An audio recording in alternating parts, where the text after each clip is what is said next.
ଜାଣି ରଖନ୍ତୁ ଆଉ ଭାଇରାଲ ହେବନି ଦଶମ ଶ୍ରେଣୀର ପ୍ରଶ୍ନପତ୍ର।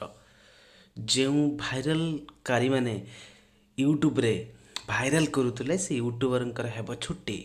ଧରା ପଡ଼ିଲେ ଜେଲ୍ ଯିବେ ୟୁଟ୍ୟୁବର ବା ଯିଏ ଫଟୋ ଉଠାଇ ଭାଇରାଲ କରିଥିବ ତାହା ଜଣାପଡ଼ିଯିବ। କେମିତି ବୋର୍ଡ଼ ପକ୍ଷରୁ ଏ ସିଷ୍ଟମ୍ ହେଇଛି ଆସନ୍ତୁ ଜାଣିବା। ଦଶମ ପ୍ରଶ୍ନପତ୍ର ଭାଇରାଲ ରଖିବାକୁ ବୋର୍ଡ଼ର ଗୋଟିଏ ପଦକ୍ଷେପ ଜାରି ହୋଇଛି। ଦଶମ ଶ୍ରେଣୀର ପ୍ରଶ୍ନପତ୍ରକୁ ନମ୍ବରିଂ କରାଯିବ ଏବଂ ନମ୍ବରିଂ କରାଯିବା ସହ ପ୍ରଶ୍ନପତ୍ରରେ ଲାଗିବ ୱାଟର ମାର୍କ, ବାରକୋଡ୍ ସହ ସିକ୍ୟୁରିଟି କୋଡ୍ ମଧ୍ୟ ଲାଗିବ।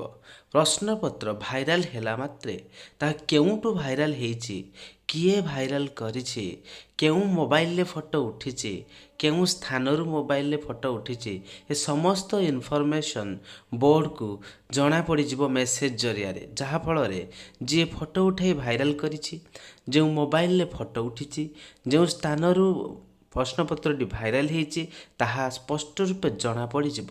ଯାହାଫଳରେ ଏ ଭାଇରାଲକାରୀ ଧରା ପଡ଼ିବେ ଏବଂ ଜେଲ୍ ଯିବେ। ଆଉ ଯେଉଁ ୟୁଟ୍ୟୁବର ମାନେ ପ୍ରଶ୍ନପତ୍ରକୁ ନିଜେ ଆଣି ଲିକ୍ କରୁଥିଲେ ସେମାନଙ୍କର ମଧ୍ୟ ଛୁଟି ହୋଇଯିବ ବୋଲି ଆଶା ରହିଛି। ତେଣୁ ପିଲାମାନେ ମନଧ୍ୟାନ ସହକାରେ ପାଠ ପଢ଼। ଆଉ ୟୁଟ୍ୟୁବରେ ଯେଉଁ ପ୍ରଶ୍ନପତ୍ର ଭାଇରାଲକୁ ଗୁଜବ ଭାବରେ ନ ନେଇ ଏବଂ ଅଯଥା ସେଥିରେ ମାନସିକ ଦୁଶ୍ଚିନ୍ତା ନ ପୁରାଇ ମନ ଧ୍ୟାନ ଦେଇ ପାଠ ପଢ଼। ଆଉ ସମସ୍ତ ଅଭିଭାବକ, ଶିକ୍ଷକ, ଶିକ୍ଷୟିତ୍ରୀ, ଛାତ୍ରଛାତ୍ରୀମାନଙ୍କୁ ଅନୁରୋଧ ଏ ଭିଡ଼ିଓଟି ବହୁଳ ମାତ୍ରାରେ ସେୟାର କରନ୍ତୁ, ଯାହାଫଳରେ ଏହା ସମସ୍ତଙ୍କ ଉପକୃତ ହୋଇପାରିବେ ଏବଂ ଏହି ଦଶମ ଶ୍ରେଣୀର ପ୍ରଶ୍ନପତ୍ର ଭାଇରାଲ କେବେ ବି ଆଉ ହେବ ନାହିଁ। ତେଣୁ ମନ ଧ୍ୟାନ ସହକାରେ ଦଶମ ଶ୍ରେଣୀର ପିଲାମାନେ ଆଜିଠୁ ଲାଗି ପଡ଼ନ୍ତୁ। ପରୀକ୍ଷା ମାତ୍ର ଆଉ ଅଳ୍ପ ଦିନ ରହିଲା।